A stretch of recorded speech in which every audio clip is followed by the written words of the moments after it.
Morning sunshine and welcome to Darktide.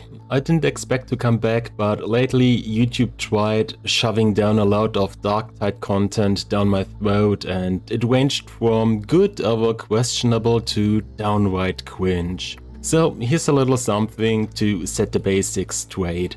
And upfront, this is not a deep dive or the be-all to end-all. This is just supposed to explain some basics about classes, weapons and tactics. So let's start with the classes in no particular order. The veteran is a ranged focused, good all-round damage dealer. The zealot is a melee focused damage dealer, a bit tankier and faster in exchange for some ranged abilities. The Psyker is a ranged focused support, able to save the team from many harms while supporting it while taking out key enemies. The Okun is the melee support and is so tanky he stays crunchy when dipped into milk, combined with rather reliable hot suppression. And yeah, that's already the most important set, because everyone can do everything.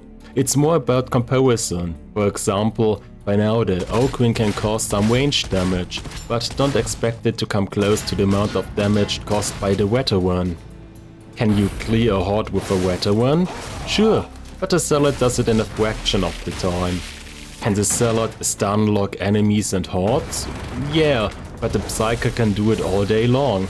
Until someone licks the demon host, then the Okun shines by just standing around.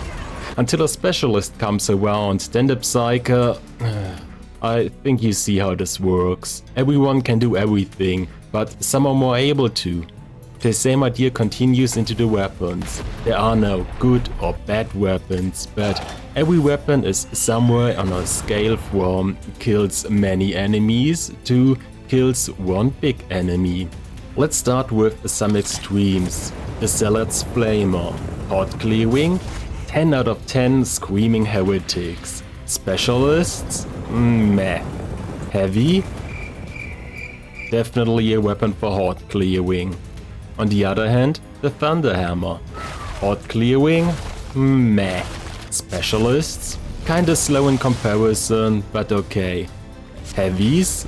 Oh yeah. Now something a bit more nuanced. The Heavy Eviscerator.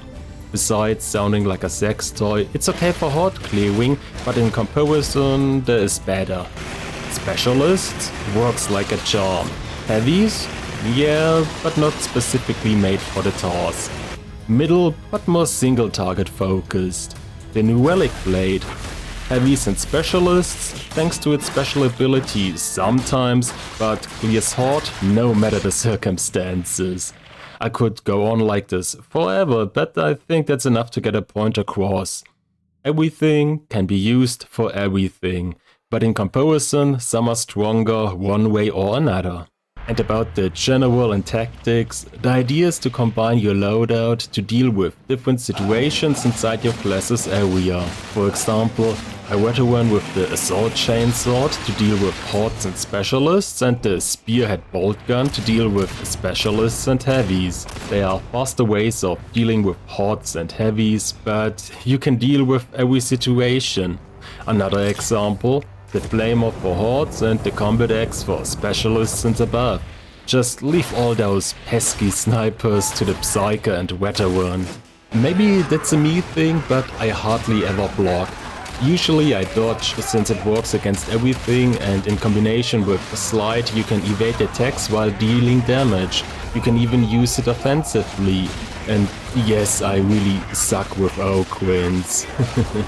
But put your ego aside. The bigger you are, the more difficult it is to take cover. A smaller character will have an easier time not getting hit.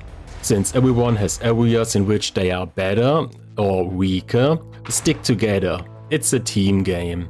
Learn the enemy attack patterns. By knowing the signs of an attack you can evade more effectively, and the main goal is still not to get hit in that game.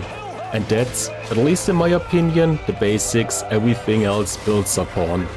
If you want to see something a bit deeper, not an innuendo, let me know in the comments.